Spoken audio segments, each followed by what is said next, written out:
அனைத்து இந்திய அண்ணா திராவிட முன்னேற்ற கழகம்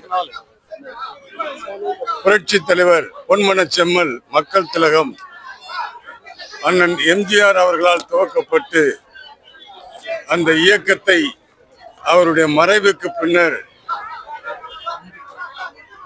அங்கெங்கும் காணாத எங்கும் இருப்பதை போல இந்த இயக்கத்தை எல்லா இடங்களிலும் பரப்பி இயக்கத்தை ஒரு வீர இயக்கமாக ஆக்கிய புரட்சி தலைவி அம்மா அவர்கள் வளர்த்த இயக்கம் இன்றைக்கு 54வது ஆண்டை நோக்கி வருகிறது. அக்டோபர் 17ஆம் தேதி வந்தால் 54ஆம் ஆண்டு துவங்குகிறது. மாதம் செப்டம்பர் மாதம். இது என்ன விசேஷம் என்றால், இந்த 54ஆம் ஆண்டில் அனைத்து இந்திய அண்ணா திராவிட முன்னேற்ற கழகம் புரட்சி தமிழர் முன்னாள் முதலமைச்சர் மாண்புமிகு சட்டமன்ற எதிர்கட்சி தலைவர் அவர்கள் தலைமையில் மக்கள் ஆதரவு அளித்து முதலமைச்சர் ஆக போகிற ஒரு அருமையான ஆண்டு இந்த ஆண்டு. இந்த வருஷம் ஆக அனைத்து இந்திய அண்ணா திராவிட முன்னேற்ற கழகம் மக்களின் அபிலாஷைகளை தீர்ப்பதற்கும் மக்களின் கோரிக்கைகளை தீர்ப்பதற்கும் மக்களின் வாழ்வில் வசந்த காலம் வருவதற்கும் எடப்பாடியார் அவர்கள் இன்றைக்கு 2 ஆன்மாக்களின் தெய்வங்களின் சார்பிலும் இன்றைக்கு பணிபுரிந்து இருக்கிறார்கள். எல்லா இடங்களிலும் எழுச்சி பயணம் பெற்று கொண்டிருக்கிறார்கள். தடைபடாமல் நடந்து கொண்டிருக்கிறது. எந்தவித பிரச்சனைகளும் இல்லாமல் நடந்து கொண்டிருக்கிறது. உண்மையைத்தான் பேசிக் கொண்டிருக்கிறார். நடப்பதைத்தான் சொல்லிக் கொண்டிருக்கிறார். அதை கண்டு வீதியுற்ற திராவிட முன்னேற்ற கழகத்தினர் இன்றைக்கு அவர்கள் வாக்குறுதிகளை நிறைவேற்றவே இல்லை. ஆனால் இன்றைக்கு புது புது திட்டம் என்று சொல்லி பெயரை வைத்து இன்றைக்கு தெருவாக பிச்சை எடுப்பதை போல எடுத்துக் கொண்டிருக்கிறார்கள். ஆக நிச்சயம் அனைத்து இந்திய அண்ணா திமுக வெல்லும். இந்த ஆண்டில் 54 எடப்பாடியார் அவர்கள் முதலமைச்சராவது தின்னும்.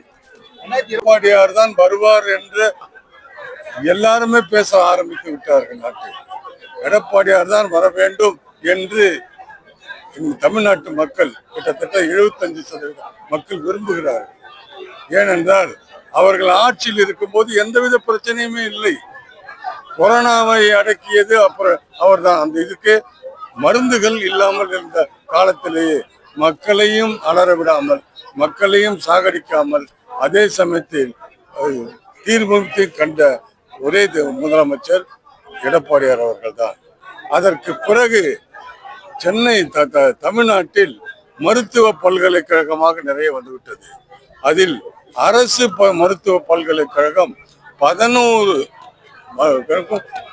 புரட்சி தமிழர் கொண்டு வந்தார். இது எந்த மாநிலத்திலும் நடக்காத ஒன்று. அதற்கு பிறகு இவர்கள் நீட் தேர்வை ஒழிக்க வேண்டும் என்று சொன்னார்கள். அது அவர்களே கொண்டு வந்த திட்டம், அவர்களே ஒழிக்க வேண்டும் என்று சொன்னார்கள்.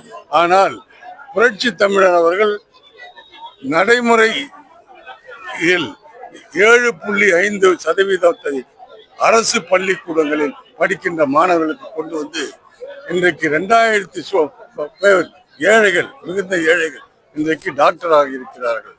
இப்படிப்பட்ட சாதனைகள் எல்லாம் செய்தவர், சாலைகள் எல்லாம் போட்டவர், எல்லா இடத்திலும் இப்ப கிராமங்களில் எல்லாம் உள்ளே சாலைகள் எல்லாம் இருக்கும்.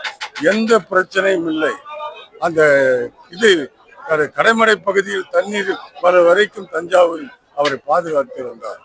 அந்த பக்கம் அந்த மாதிரி விவசாயத்துறை சார்ந்த அமைச்சர், விவசாய குடும்பத்தை சார்ந்த முதலமைச்சராக இருப்பதனால் ஒரு பக்கம் அல்ல, நகரம் மட்டுமல்ல, கிராமம் மட்டுமல்ல, பேரூராட்சி மட்டுமல்ல, நகராட்சி மட்டுமல்ல, மாநகராட்சி மட்டுமல்ல, எல்லா இடங்களிலும் புரட்சி தலைவர் சாதனை நடத்திருக்கிறார்.